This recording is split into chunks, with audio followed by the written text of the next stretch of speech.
Shalom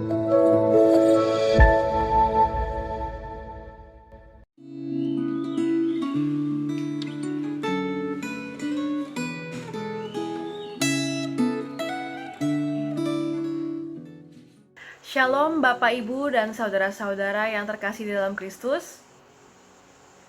Pada kesempatan hari ini kita akan merenungkan sebagian dari firman Tuhan yang diberi topik Siapakah Allah yang sejati. Sebelum kita memulai renungan pada hari ini, marilah kita berdoa sejenak untuk meminta pertolongan dari Tuhan. Ya Tuhan, Bapa kami yang di surga, kami mengucap syukur untuk penyertaan-Mu sepanjang hari ini. Terima kasih untuk kesempatan indah ini yang sudah Engkau berikan, di mana kami dapat berdiam diri dan mendengarkan dan membaca sebagian dari firman-Mu. Tuhan, kiranya mampukan kami untuk mengerti apa yang Tuhan ingin sampaikan kepada setiap dari kami, dan mampukan kami untuk melakukannya dalam kehidupan kami sehari-hari. Terima kasih ya Tuhan. Dalam nama Tuhan Yesus kami sudah berdoa dan mengucap syukur. Amin. Jemaat yang terkasih di dalam Tuhan Yesus Kristus, saat ini kita akan membacakan satu bagian dari firman Tuhan yang terambil dari 1 Raja-Raja 18 ayatnya yang ke-36 sampai ke-39. Demikian bunyi firman Tuhan. Kemudian pada waktu mempersembahkan korban petang, tampillah Nabi Elia dan berkata, "Ya Tuhan, Allah Abraham, Ishak dan Israel, pada hari ini biarlah diketahui orang bahwa Engkaulah Allah di tengah-tengah Israel, dan bahwa aku ini hamba-Mu, dan bahwa atas firman-Mu lah aku melakukan segala perkara ini. Jawablah aku ya Tuhan, jawablah aku, supaya bangsa ini mengetahui bahwa Engkaulah Allah ya Tuhan, dan Engkaulah yang membuat hati mereka bertobat kembali. Lalu turunlah api Tuhan menyambar habis korban bakaran, kayu api, batu, dan tanah itu, bahkan air yang dalam parit itu habis dijilatnya. Ketika seluruh rakyat melihat kejadian itu, sujudlah mereka serta berkata, Tuhan, dialah Allah, Tuhan, dialah Allah." Sedemikian jauh pembacaan firman Tuhan pada hari ini. Bapak dan Ibu dan saudara-saudara sekalian yang dikasihi oleh Tuhan kita, Yesus Kristus, selama 3 tahun Israel mengalami kekeringan, tidak ada embun ataupun hujan. Bangsa Israel pun sudah meminta pertolongan kepada dewa Baal, dewa yang mereka percaya sebagai dewa kesuburan dan dewa badai. Namun tidak ada satu hari pun di mana hujan turun. Melihat hal tersebut, Tuhan pun berbelas kasihan dan memutuskan untuk menurunkan hujan kepada umat Israel. Tuhan mengutus Nabi Elia, hambanya yang taat dan setia, untuk mendatangkan hujan bagi bangsa Israel. Tuhan berfirman kepada Nabi Elia, "Pergilah, perlihatkanlah dirimu kepada Ahab, sebab aku hendak memberi hujan ke atas muka bumi." 1 Raja-Raja 18 ayatnya yang pertama. Tuhan ingin menyadarkan bahwa kepada bangsa Israel bahwa dewa Baal atau dewa apapun itu tidak memiliki kuasa setitik pun atas kehidupan bangsa Israel. Namun Tuhan kita, Yesus Kristus, adalah satu-satunya Tuhan yang dapat dipercaya dan dapat diandalkan, dan yang berkuasa atas seluruh kehidupan bangsa Israel.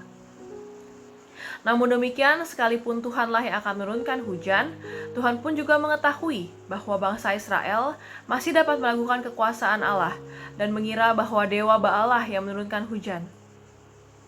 Oleh karena itu, Tuhan memutuskan untuk mengadakan suatu peristiwa di mana Tuhan ingin menunjukkan kuasa-Nya di depan mata orang banyak secara langsung, agar setiap orang percaya akan kekuasaan-Nya. Dalam sebuah pertandingan, di antara dewa Baal dan Tuhan, dewa Baal di dalam pertandingan ini diwakili oleh 450 nabi-nabi Baal dan 400 nabi-nabi Asyerah. Sementara Tuhan hanya diwakili oleh satu orang saja, yaitu Nabi Elia. Seperti yang tertulis dalam 1 Raja-Raja pasal 18 ayatnya yang ke-23, pertandingan ini melibatkan seekor lembu jantan sebagai korban bakaran.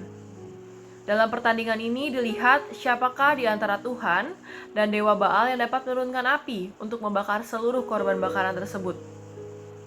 Walaupun ke-850 nabi-nabi Baal dan Asyera sudah meminta pertolongan kepada dewa Baal untuk menurunkan api, namun api tidak kunjung turun. Sementara Nabi Elia segera sesudah ia berdoa kepada Allah, kepada Tuhan, segera Tuhan menurunkan api dan membakar seluruh korban bakaran Elia. Bahkan air yang ada di dalam parit di sekeliling korban bakaran tersebut pun kering seluruhnya.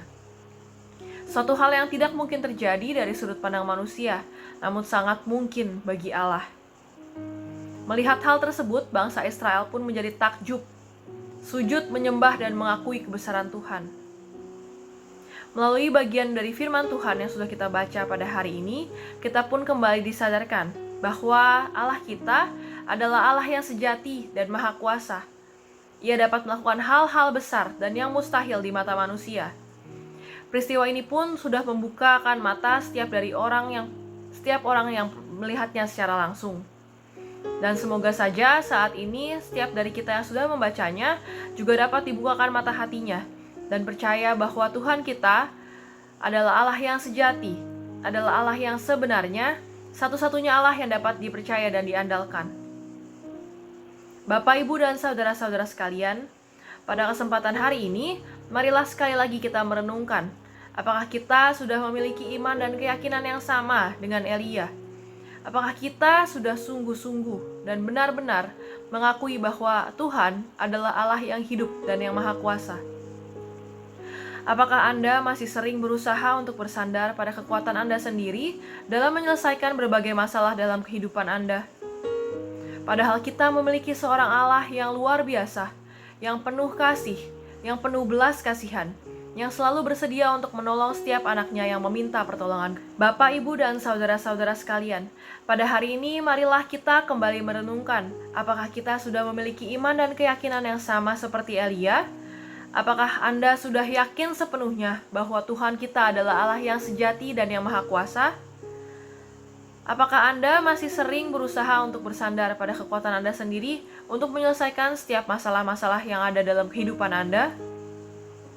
Padahal Allah kita adalah Allah yang penuh kasih, Allah yang penuh belas kasihan, dan Ia bersedia untuk menolong setiap anaknya yang meminta pertolongan. Marilah sekali lagi kita bersandar dan berharap kepada Tuhan, Allah Israel, Allah Elia, dan Allah kita semua.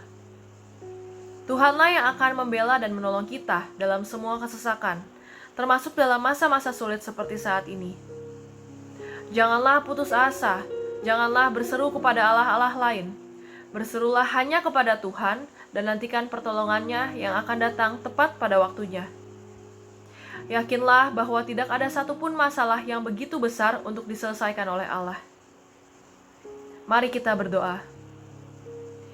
Tuhan Allah Bapa kami yang di surga, kami berterima kasih untuk penyertaan-Mu yang tiada habis-habisnya, untuk segala berkat yang telah Engkau berikan kepada kami sampai pada detik ini juga. Tuhan, kami berterima kasih karena sekali lagi Engkau telah mengingatkan kepada kami bahwa Engkau adalah Allah yang baik, Allah yang mendengarkan keluhan umat-umatnya, Allah yang bersedia menolong umat-umatnya, Allah yang dapat melakukan hal-hal yang besar dan mustahil di mata manusia, Allah yang selalu memberikan kami perlindungan dan pengharapan di setiap waktu. Kiranya Tuhan memberkati setiap kegiatan yang kami lakukan pada hari ini, dan kiranya Tuhan juga yang akan memberikan pertolongan kepada setiap dari kami. Terima kasih ya Tuhan, dalam nama Tuhan Yesus kami sudah berdoa dan mengucap syukur. Amin.